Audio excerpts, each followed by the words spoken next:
Welcome back to another video. I thought I'd have a quick look at a filter today. This is not a sent-in product to review, but one that I picked up myself a couple of years ago, and there wasn't much information on this, so I thought I'd do a quick video just to test it.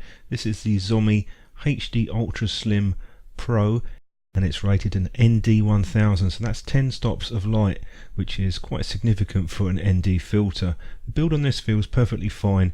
Price on this is around about £35. Reasonably decent frame.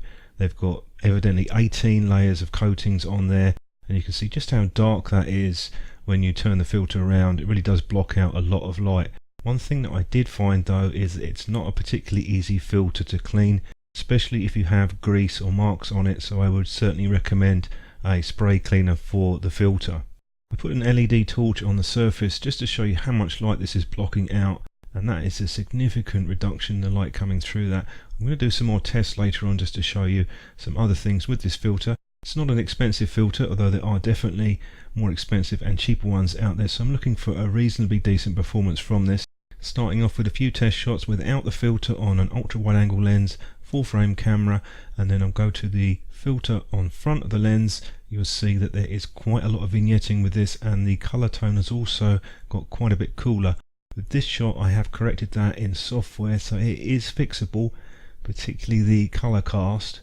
The vignetting though could be an issue, and I'll get into that a bit more later on. So without the filter on, bright sunlight outside at 60th of a second, we're looking for around about 16 seconds for 10 stops, and what's happening is it's floating between, on the camera metering, 15 to 20 seconds. So for me that is accurate enough as far as the 10 stops goes. This is a shot that I took outside with that camera, not a particularly exciting shot, but you'll see 20-second exposure, how much movement we get in the clouds in the sky. For these next test shots I've set the camera to daylight white balance, so you'll be able to see exactly how much effect the filter will have on that, and you can see it's definitely cooler, but it isn't what I would call a huge shift in color balance. It's certainly fixable. Give you a practical demonstration now of the shutter speeds. Here we are with the ND filter at 20 seconds again. You'll be able to see that misty movement in the water from the hose. This is the slowest shutter speed I could get, a 13th of a second.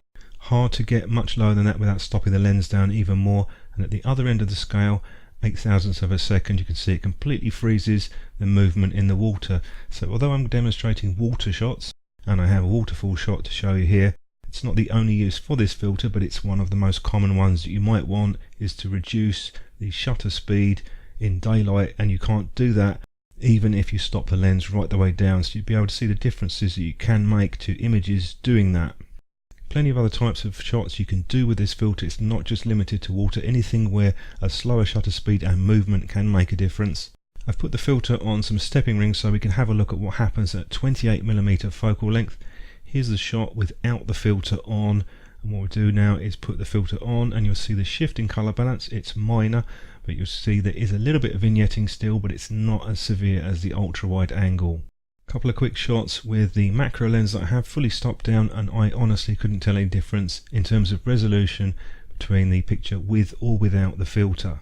Despite the 10 stops light loss, you'll probably be okay with autofocus outside, but in low contrast subjects or indoors you'll probably have a few problems. You might want to use manual focus. Biggest drawback with this filter is the vignetting. The flare control is not too bad, could be a bit better, so the positives outweigh the negatives. At least you've got the good resolution, and the color shift isn't that much. I've seen much worse on cheaper filters. I'm sure if you spent more on a premium filter it might do better, but for the value for money side I'm fairly happy with the Zomei overall. Don't forget to stick around because I'll be doing more tests and tutorials later on with photography, and thanks very much for watching.